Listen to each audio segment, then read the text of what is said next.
हाल में खबर आई कि उत्तर प्रदेश सरकार ने कॉमन बिल्डिंग बायलॉज लाने की तैयारी शुरू कर दी है, जो नोएडा और ग्रेटर नोएडा और यमुना अथॉरिटी पर लागू होंगे।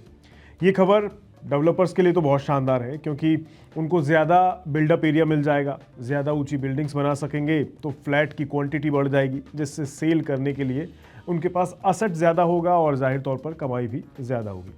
तो इससे डेवलपर्स और बायर्स दोनों को फ़ायदा होगा, क्योंकि बायर्स को सस्ता सामान भी मिलने लगेगा ना। जब क्वांटिटी ज़्यादा है, सप्लाई ज़्यादा है, तो उनको सस्ता माल मिलेगा। लेकिन इन सब में नुकसान भी बहुत होने वाला है। जानते हैं किसका? उनका जो नोएडा या ग्रेटर नोएडा में प्रॉपर्टी खरीद कर बैठे हैं। कैसे, ये मैं आपको आगे बताऊंगा। इस मुद्दे पर फिन इन्फ्लुएंसर्स की अलग अलग प्रतिक्रियाएं भी आ रही हैं। क्या कहना है उनका, चलिए समझते हैं आज के इस वीडियो में। नमस्कार, मैं हूं आपके साथ रोहित कौशिक और आप देख रहे हैं मनी 9। दरअसल दिल्ली एनसीआर काफ़ी डेंस पॉपुलेशन वाला शहरों में आता है। यहाँ 1483 वर्ग किलोमीटर क्षेत्र में लगभग 1.7 करोड़ की आबादी रहती है। इसका मतलब है कि प्रति वर्ग किलोमीटर लगभग 11,462 लोग रहते हैं और इस आबादी में हर साल इजाफा भी होता जा रहा है। इसलिए एनसीआर के एरिया का फैलाव ज़रूरी भी है, जिससे आगे स्थिति थोड़ी ठीक रहे। और इसी के तहत उत्तर प्रदेश सरकार ने नई कॉमन बिल्डिंग बायलॉज लाने की तैयारी शुरू कर दी है, जिसके तहत नोएडा, ग्रेटर नोएडा और यमुना अथॉरिटी को एक कॉमन नियम से जोड़ा जाएगा, जो फिलहाल अलग अलग नियमों के चलते फिलहाल जो है थोड़ा उलझा हुआ दिखाई देता है। एक कॉमन नियम होने से प्रोजेक्ट अप्रूवल्स में तेज़ी आ जाएगी, जिससे नए जो प्रोजेक्ट हैं उनमें देरी होने की संभावना घट जाएगी और डेवलपमेंट के लिए ज़्यादा इन्वेस्टमेंट आसानी से मिलने लगेगा, क्योंकि उन पे विश्वास बढ़ने लगेगा। लेकिन ये सब अच्छी बातें हर किसी के लिए अच्छी नहीं है, और वो हैं आप, यानी वो लोग जो ये सोचकर बैठे हैं कि हम कल जब रेट बढ़ जाएंगे, मुनाफा मिलने लगेगा, तो ये बेचेंगे जो प्रॉपर्टी हमने खरीदी है और उससे प्रॉफिट कमाएंगे, अपने फ्लैट को सेल कर देंगे। लेकिन सरकार की ये पॉलिसी आपकी परेशानी बढ़ाने वाली है। कैसे? चलिए पहले पॉलिसी को थोड़ा समझ लेते हैं, फिर आपको कैसे नुकसान होगा ये समझेंगे। नई कॉमन बिल्डिंग बायलॉज में सबसे अहम बदलाव है ग्राउंड कवरेज लिमिट्स का हटना। अभी तक इंडस्ट्री को उनके प्लॉट पर सिर्फ 35 से 60% तक का कंस्ट्रक्शन करने की इजाज़त मिलती थी। मतलब हाउसिंग प्रोजेक्ट्स में 35 से 40% तक का रहता था, कमर्शियल और इंस्टीट्यूशनल प्रोजेक्ट्स में 30 से 60% तक का जो कंस्ट्रक्शन वर्क है वो करने की छूट मिली हुई थी। लेकिन अब नए नियमों के तहत ग्राउंड कवरेज पर कोई कैप नहीं लगाया गया है, हटा दिया गया है।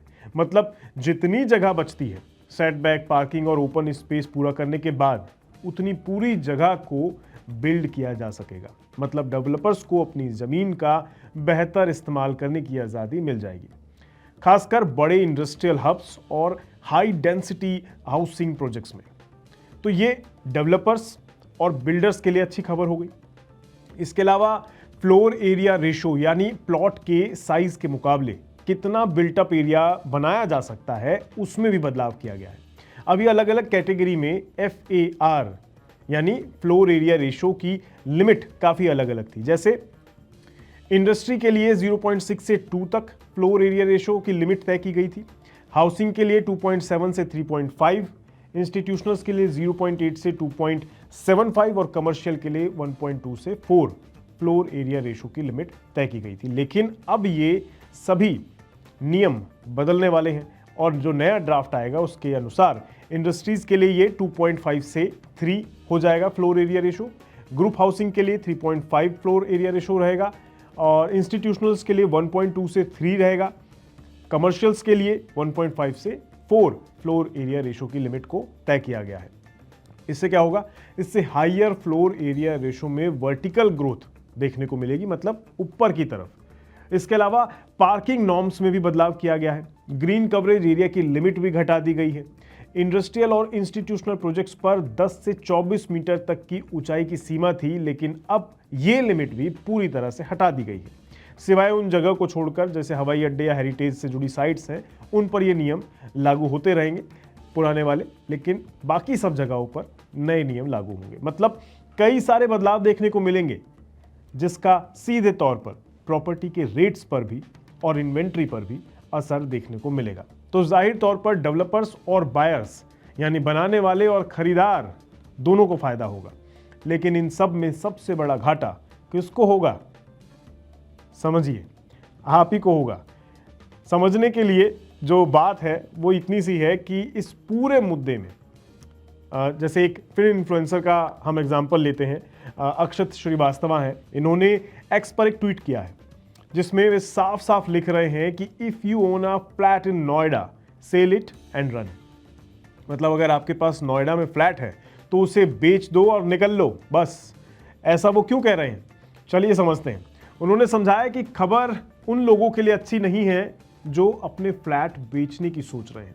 उन्होंने कहा taller buildings is equal to more supply. मतलब बिल्डिंग ज्यादा ऊंची बनेगी तो सप्लाई भी बढ़ जाएगी और इससे आपके लिए अपने मौजूदा यूनिट्स को बेचना दिन ब दिन मुश्किल होता चला जाएगा, क्योंकि ज्यादा आपूर्ति मौजूदा इंफ्रास्ट्रक्चर पर और दबाव डालती है। यदि आपके पास नोएडा गुरुग्राम में कोई फ्लैट निवेश के रूप में रखा हुआ है तो उसे बेच दें और भाग जाएं। पीछे मुड़कर मत देखिएगा, मुश्किल समय आने वाला है। आप अभी इसे देख नहीं पा रहे हैं, ऐसा उनका कहना है। चलिए इस पूरी बात को जो श्रीवास्तव जी कह रहे हैं, इसे उदाहरण के तौर पर एक समझने की कोशिश करते हैं। नोएडा और गुरुग्राम के फ्लैट बाजार में हाल की स्थिति क्या है और क्यों ये लोगों के लिए चिंता का विषय बना हुआ है या बन सकता है आने वाले समय में, इसको समझते हैं।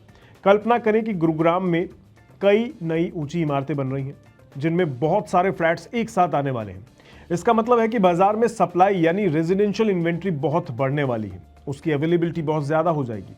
यदि आप पहले से एक फ्लैट के ओनर हैं उस जगह पर और बाजार में कई नए फ्लैट्स उसी दौरान आ रहे हैं, तो आपके फ्लैट को बिक्री के लिए compete करना पड़ेगा नए बने फ्लैट्स से। इससे कीमतें गिर सकती हैं क्योंकि खरीदार के पास विकल्प ज़्यादा होंगे। साथ ही गुरुग्राम और नोएडा में बुनियादी ढांचा अभी भी पूरी तरह से बेहतर नहीं है, तो जो पहले का है वो नए के मुकाबले में तो compete कर पाए, ये थोड़ा सोचने वाली बात है। क्योंकि नया आधुनिकता के साथ बनेगा, अच्छा डिज़ाइन होगा, तो जाहिर तौर पर लोग नई चीज़ को ज़्यादा प्रेफर करेंगे और बल्क में है तो सस्ता भी हो सकता है। ज़्यादा फ्लैट्स और ज़्यादा लोगों के आने से कुछ नई समस्याएं भी आएंगी, जैसे कि ट्रैफिक, पानी, बिजली, ये जैसी बुनियादी सुविधाएं दबाव बढ़ाती हैं। जब जनसंख्या बढ़ेगी और ऐसे ऐसे आगे आगे बढ़ती रहेगी और लोग इन्वेंट्री खरीदेंगे तो इन बुनियादी सुविधाओं पर भी दबाव बढ़ेगा। इसलिए यदि आपने नोएडा या गुरुग्राम में फ्लैट को निवेश के तौर पर खरीद रखा है तो आगे आने वाले समय में इसे बेचना एक समझदारी भरा कदम हो सकता है, क्योंकि कठिन समय आ सकता है। इतनी सप्लाई के कारण बिक्री मुश्किल हो जाएगी और कीमतें भी घट सकती हैं। आसान शब्दों में कहूँ तो ज़्यादा ऊंची इमारतें और फ्लैट्स की ज़्यादा आपूर्ति बाजार में दबाव बनाएगी, जिससे आपकी मौजूदा संपत्ति को बेचने में मुश्किल आ सकती है। इसलिए निवेशकों को सावधानी के साथ कदम उठाना चाहिए। ये स्थिति नोएडा और गुरुग्राम दोनों पर लागू होती है और बाजार की अस्थिरता को भी दर्शाती है। आपका इस पूरे मुद्दे पर क्या कहना है? क्या फिल्म इन्फ्लुएंसर सही कह रहे हैं और जो हम बातें कह रहे हैं क्या ये भी सही हैं? कमेंट को ज़रूर बताइएगा।